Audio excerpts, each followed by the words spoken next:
নমস্কার বন্ধুরা, গল্পের হাটে আপনাদের সকলকে স্বাগত জানাই। বন্ধুরা, গল্পের হাটে আমার আজকের নিবেদন বিভূতিভূষণ বন্দ্যোপাধ্যায়ের রচিত গল্প কাদা। গল্পটি শুনে ভালো লাগলে অবশ্যই ভিডিওটি লাইক, কমেন্ট, শেয়ার আর আমার চ্যানেলটিকে সাবস্ক্রাইব করে দেবেন। তাহলে চলুন বন্ধুরা, গল্পটি শুরু করা যাক। গল্প পাঠে আমি বৈশালী, আর আপনারা শুনছেন আজকের গল্প কাদা। একঘেয়ে গ্রাম্য জীবনের মধ্যে হঠাৎ শোনা গেল আমাদের পাশের বাড়ির শ্যামাকান্ত চক্রবর্তীর বিয়ে। শ্যামাকান্ত চক্রবর্তী আমাদের কাকা হন, অবশ্যই গ্রাম সম্পর্কে। শ্যামা কাকার বয়স কত তা জানি নে। তিনি নাকি কলেজে পড়েন, কলকাতায় না কোথায়। গ্রামে আসেন মাঝে মাঝে, দেখতে পাই। বিয়ে হচ্ছে আমাদের গ্রামের কাছে নসরাপুর গ্রামের বীরেশ্বর ভট্টাচার্যের মেয়ে। বীরেশ্বর ভট্টাচার্যকে দেখেছি, বুড়ো মানুষ, ওই গ্রামেরই পাঠশালার পণ্ডিত। আমাদের গাঁয়ে এসেছিলেনও বার কয়েক। বিয়ে হবে সামনের সোমবার। হই হই পড়ে গেল পাড়ার ছেলেদের মধ্যে। আমাদের দল ঠিক করলে একটা উৎসব করতে হবে এই বিয়ের দিনে।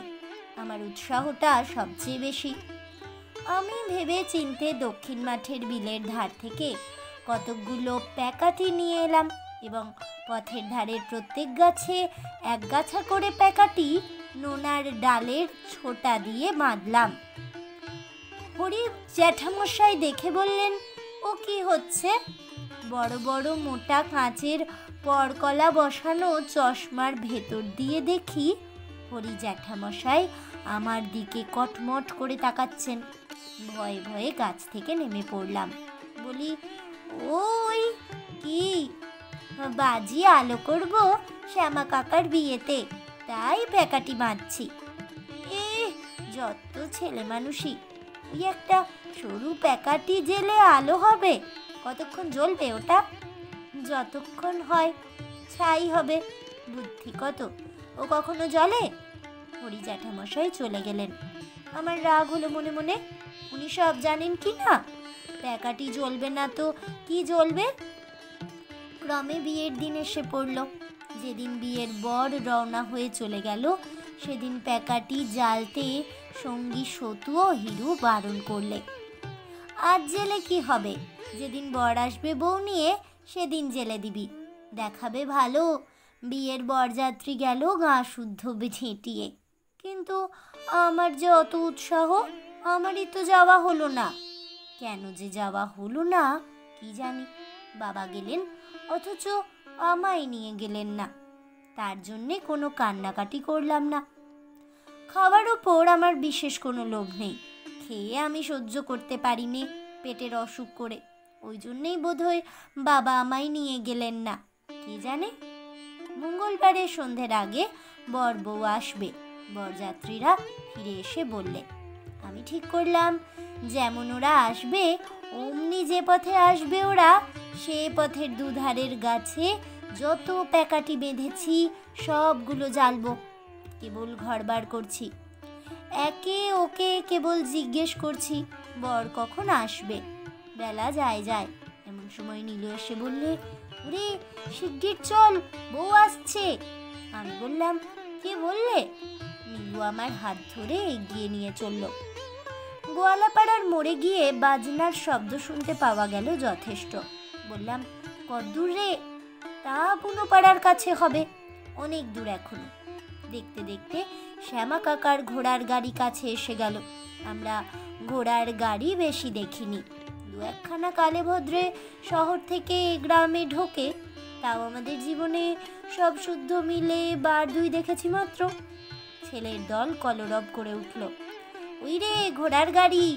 সঙ্গে সঙ্গে বর বউ শুদ্ধ গাড়ি কাছে এসে পড়ল।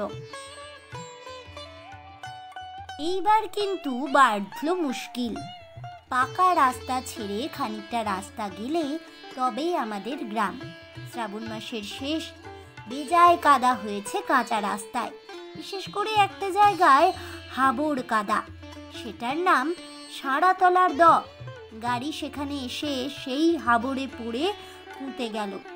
মোষের গাড়ি সে কাদায় পড়লে ওঠে না, শহুরে ঘোড়ার সাধ্যি কি সে হাবড় থেকে গাড়ি ওঠায়। ননি বললে, এই রাম কাদা থেকে বাছাধনের আর উঠতে হবে না, ও রোগা ঘেনা ঘোড়ার কম্ম এই হাবড় ঠেলে ওঠা। তখন সবাই মিলে চাকা ঠেলতে লাগলাম। গাড়ি চলে এলো শ্যামা কাকাদের বাড়ি। শ্যামা কাকার মা বউ বরণ করে ঘরে তুললেন। তখনও সন্ধ্যা হয়নি, বর্ষাকাল।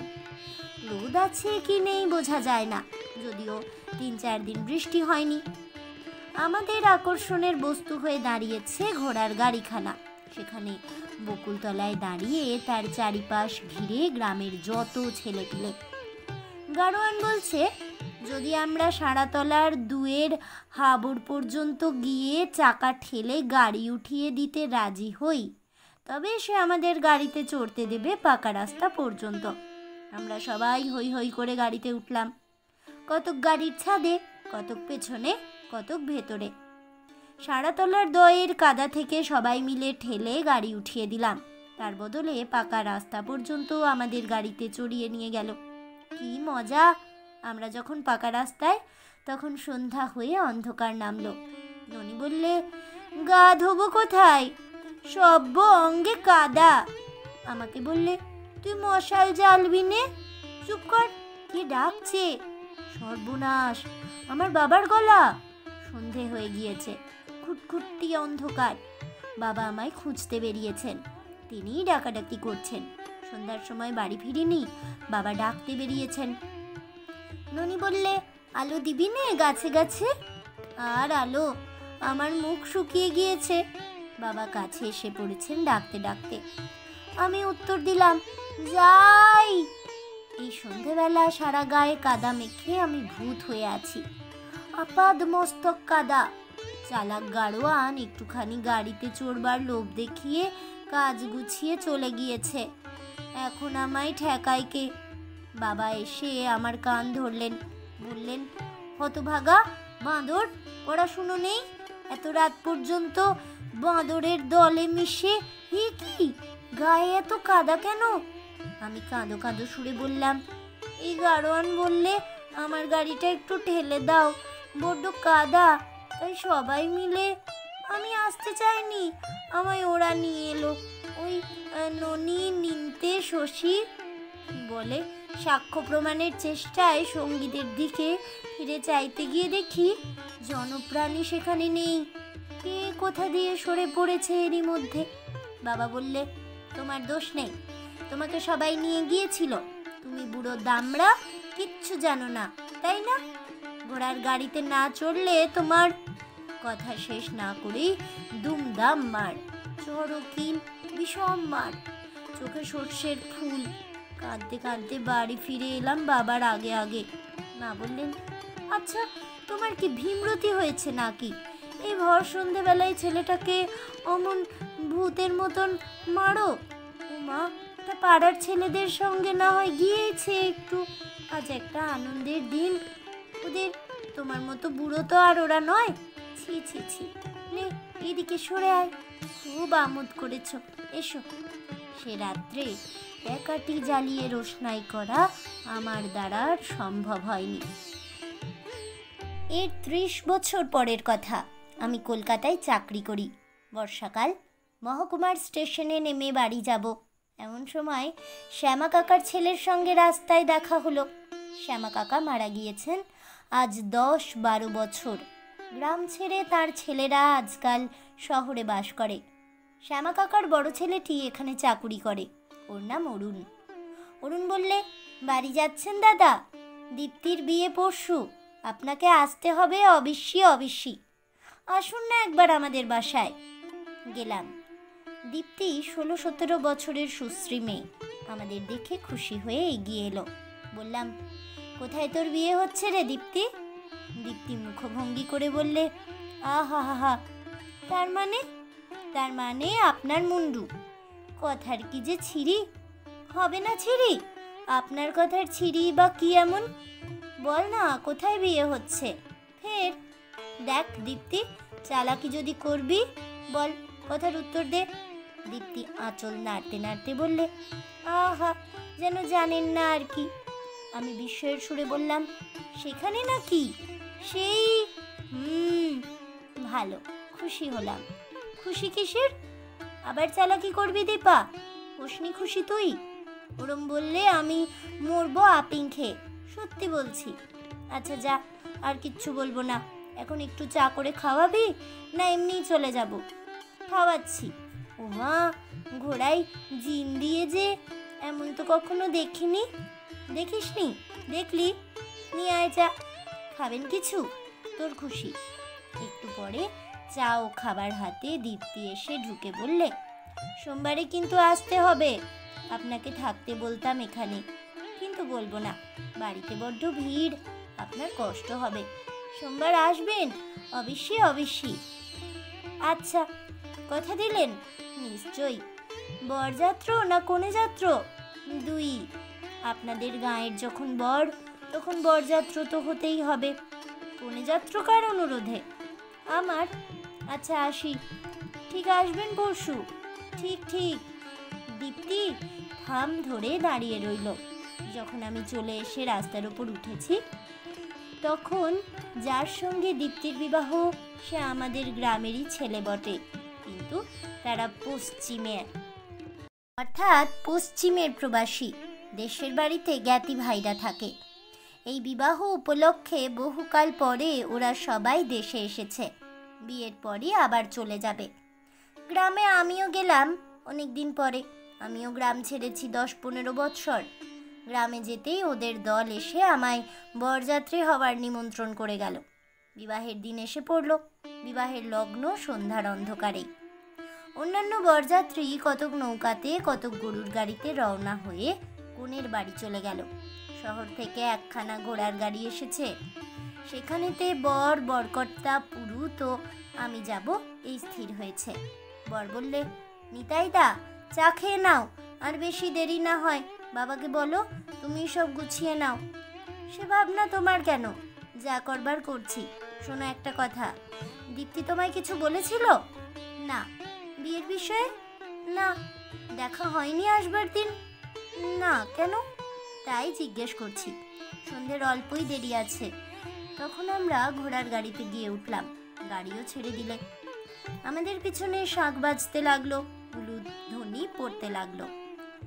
গাড়ি গাঁ ছাড়িয়ে খানিক দূরে যেতে না যেতেই অন্ধকার নামলো। সঙ্গে সঙ্গে সাঁড়াতলার দয়ের কাদায় গিয়ে পড়লো গাড়ি। কিছুতেই আর ওঠে না। ঝাড়া 15 মিনিট বৃথা চেষ্টার পর গাড়োয়ান বললে, বাবু একটু নামতে হবে। খালি গাড়ি তখন নিয়ে গিয়েছিলাম, এখন বোঝাই গাড়ি যাবে না, আপনারা একটু নামুন। অগত্যা নামা গেল, কিন্তু তখন গাড়ির চাকা 4 বার পুঁতে গিয়েছে। ঘোড়াকে চাবুক মারলে কি হবে? গাড়ি আর নড়ে না। তখন আমি আর বরকর্তা দুজনে সেই কাদায় নেমে চাকা ঠেলি। কোনো লোকজন নেই। বরকে বা পুরুত মশাইকে অনুরোধ করা যায় না চাকা ঠেলতে। আমরা দুজন ছাড়া ঠেলবে কে? দীপ্তির বিয়ের সুলগ্ন উত্তীর্ণ না হয়ে যায়, তার বিয়েতে কোনো বিঘ্ন না ঘটে, প্রাণপণে ঠেলতে লাগলুম সেই চাকা, সেই সাঁড়াতলার হাবড়ের মধ্যে। আপাদমস্তক কাদায় মাখামাখি হলো। বরকর্তা বুড়ো মানুষ, তাকে আমি বেশি ঠেলতে দিলাম না, নিজেই ঠেলে কাদা পার করে তুললুম। বর বললে, তোমার কি চেহারা হলো কাদায় যে। আমি বললাম, তোমরা যাও, আমি যাচ্ছি নে। সবাই বলে উঠল, সে কি, সে কি, সে হয় নাকি? আচ্ছা এগোন আপনারা, পেছনে আসছি, জামা কাপড় ছেড়ে আসি। গাড়ি চলে গেল। আমি দাঁড়িয়ে রইলাম সেদিকে চেয়ে। আর আমি যাব না। দীপ্তির বিয়ে সুলগ্ন হোক, বাধা শূন্য হোক। হঠাৎ আমার মনে পড়ল একদিনের কথা। দীপ্তির বাবা বিয়ে করে যেদিন ওর মাকে নিয়ে ফিরছিলেন, 30 বছর আগের ঠিক এমনি এক অন্ধকার সন্ধ্যা। সেই শ্রাবণ মাস, সাঁড়াতলা দয়ের কাদা ঠেলে গাড়ি উঠিয়েছিলাম। কাদায় মাখামাখি হয়ে বাবার কাছে মার খেয়েছিলাম। আজ আবার তাদেরই মেয়ের বিয়েতে সেই রকমই গাড়ি ঠেলছি। গাড়িও যাচ্ছে শহরের দিকেই। তাদেরই মেয়ে দীপ্তি, হয়তো সে আজ খুব রাগ করবে। আমি না, জীবনে কি আশ্চর্যই সব ঘটনা ঘটে। তাহলে বন্ধুরা, আমার আজকের এই গল্পটি শুনে কেমন লাগলো অবশ্যই আমাকে কমেন্টে জানাবেন। ভিডিওটি ভালো লেগে থাকলে লাইক শেয়ার করতে ভুলবেন না। আমার চ্যানেলের নতুন বন্ধু হয়ে থাকলে চ্যানেলটিকে সাবস্ক্রাইব করে দেবেন। পাশে থাকা বেল বাটনটি প্রেস করে রাখবেন নতুন গল্পের নোটিফিকেশন পাওয়ার জন্য। ফিরে আসছি পরবর্তী গল্প নিয়ে। ততক্ষণ সবাই ভালো থাকুন, সুস্থ থাকুন, আর অবশ্যই সঙ্গে থাকুন আর দেখতে থাকুন গল্পের হাট।